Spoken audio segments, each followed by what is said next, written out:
Hello, I'm Cleve Gaddis, and welcome to another edition of Workman Wisdom. Today we're going to talk about the leadership mindset. I don't know if you're anything like me, but when I first started leading a group of people, it scared me to death. I didn't know what to do. I didn't know what to say. I didn't know how to help people. In fact, after about 4 or 5 months, it really made my life worse to try to manage other people than it was when I was just responsible for managing myself.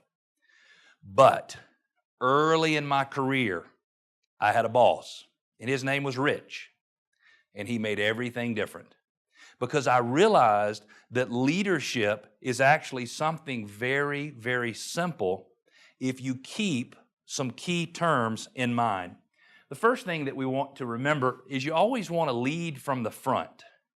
So don't sit back and be an armchair quarterback. Don't just give people directions to do things that you're not doing yourself. If you want people to go out and prospect, you need to go out and prospect. If you want them to make telemarketing phone calls, you need to make telemarketing phone calls. If you want them, for example, when a client says, hey, I'm going to send you a referral, if you would like for everybody on your team not to say, okay, thank you, I'll wait for the phone call, but instead to say, great, I'm looking forward to that phone call, but why don't you go ahead and give me their name and number so I can reach out to them first? We'll make sure they know who cares. If you want people on your team to do that, you need to do that. It's really very simple. So I worked for a guy named Rich, and I worked for him for about 2.5 years. I loved him. I loved everything about him. And one day it dawns on me that it's not actually Rich that I love. It's myself that I love when I'm with him. Now, I know that's an interesting concept, but Rich knew how to make me feel good about myself. He knew how to give me the freedom to do what I needed to do. He knew how to give me some constructive and corrective criticism, but to do it in a way that was very supportive of me and to let me be my best self. So, if you want to be a good leader, make sure that you keep in mind how people feel when they're around you. Because if people don't like to be around you, you're probably not a very good leader. Now, after I worked for Rich, I worked for a guy named Gary. Gary was very different than Rich. I didn't like Gary. I didn't like the way I felt when I was around Gary. Gary liked to intimidate. Gary liked to have these accountability sessions that were more like putting your head in a vise and squeezing it until your eyeballs popped out. I didn't produce very well for Gary because of the way he managed. And all I wanted was to have Rich back. And I realized when I got off on my own and I started managing and leading other people that I wanted to be Rich, not Gary.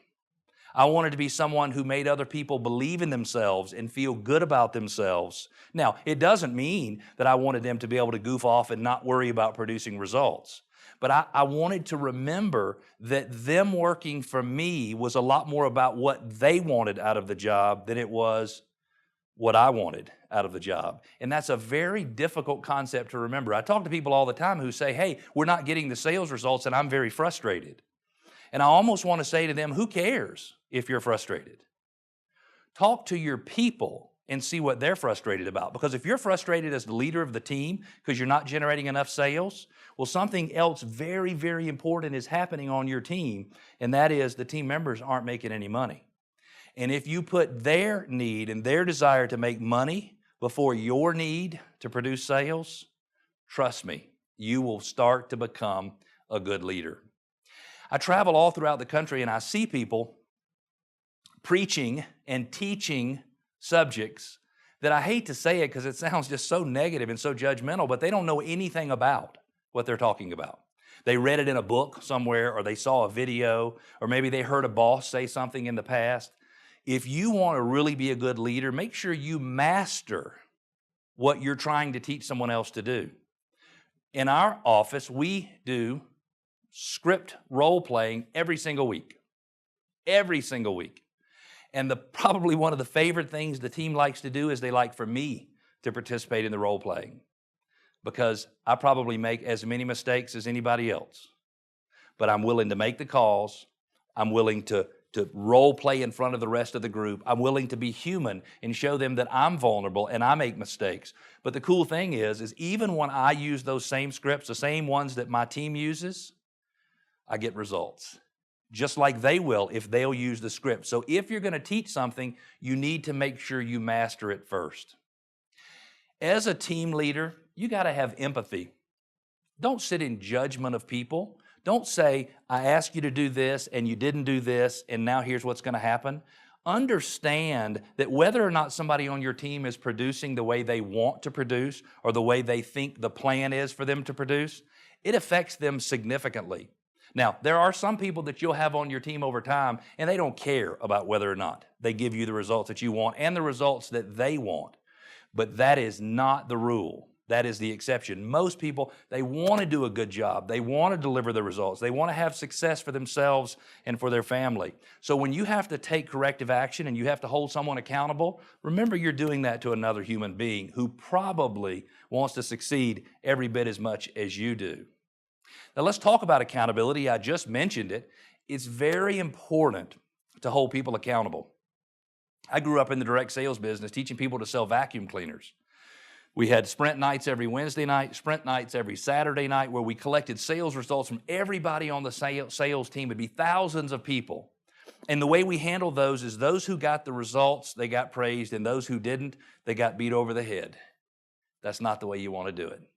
Accountability is very simply referencing where we're supposed to be on the map at this time, referencing where you are in position to where relative to where you're supposed to be, and then discussing how you can take some corrective action to get back on course. If someone's performing better than you thought, give them the praise. If somebody's performing worse than you expected, then help them put together a plan to get there. And this is why it's so important that you have systems and you deliver consistency through systems. So one of the things that we use at Workman Success Systems is what's called a lead tracker. So if an agent comes to me and their production or productivity is much lower than we think it should be, me and the agent, then what I first want to do is I want to look at their lead tracker. How many leads were assigned to them in the last couple of weeks? How many leads are categorized as A, meaning they have appointments with? How many B leads are in there? That's somebody that should be buying within the next 60 days. And how many C leads are in there? That's people that should be buying in longer than 60 days. And we're going to talk about each one of those prospects one by one by one by one to make sure that we can help that agent get back on track. So if you're going to expect people to be consistent and you're going to hold them accountable, you've got to give them some systems to follow, because there is no replacement for the systems for them to lean on. Look at the systems, if you will, like the well. Every time you want water, you go to the same well. You go to the same system. Thanks for joining us. This has been another week of Workman Wisdom.